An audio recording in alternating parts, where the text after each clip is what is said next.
Hello and welcome to Marco Polo's profile. Marco Polo had an impressive ability to travel and observe as a merchant and was knowledgeable of the Mongol language. He was born in the year 1254. Countries Polo influenced were areas in the east, such as Indonesia, Mongolia, Sri Lanka, and India, and also areas back in his home in the west and much of Europe.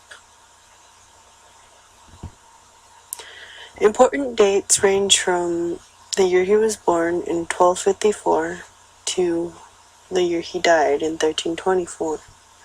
He brought back ideas from the west to the east and brought ideas from the east to the west. He gave others the idea of westernization in China.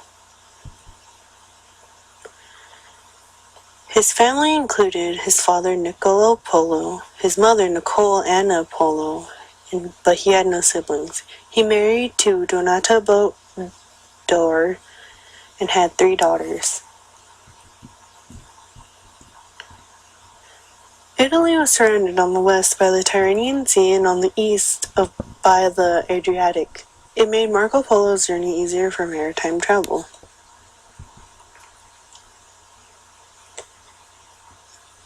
Marco Polo did not really have any social or environmental impacts, nor did he have any political impacts other than becoming a governor to a city for Khan.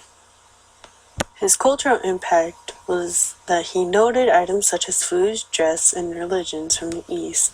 His economic impact was that he shared inventions of paper money in the East instead of gold or silver in the West.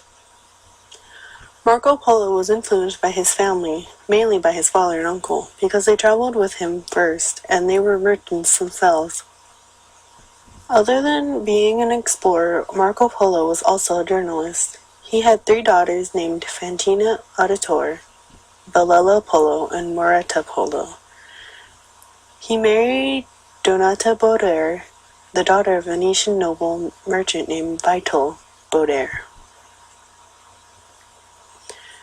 A mysterious side to Marco Polo was that Marco Polo's famous travelogue was written while he was imprisoned by a sort of ghostwriter known as Rustichello of Pisa.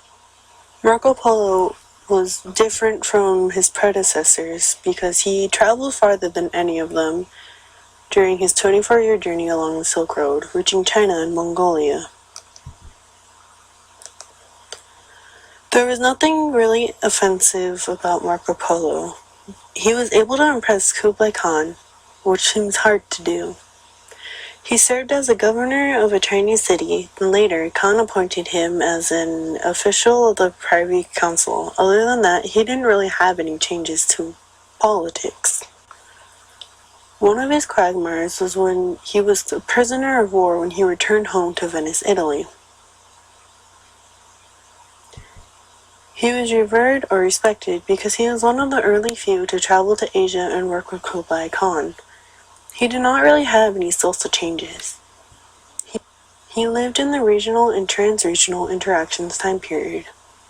Marco Polo is from Unit 3 in AP World History. Marco Polo created his books that informed the world of routes he took and ideas that he got from the places he traveled to. Of course he was a winner. He was able to open Europeans' eyes to things that they can trade in the Far East. Marco Polo was extraordinary because he spread many ideas from the Far East to the West. He should be remembered because he has accomplished writing a few books that helped others with travel. Marco Polo was supreme in that he was one of the first European travelers to travel to Asia and impress Kublai Khan.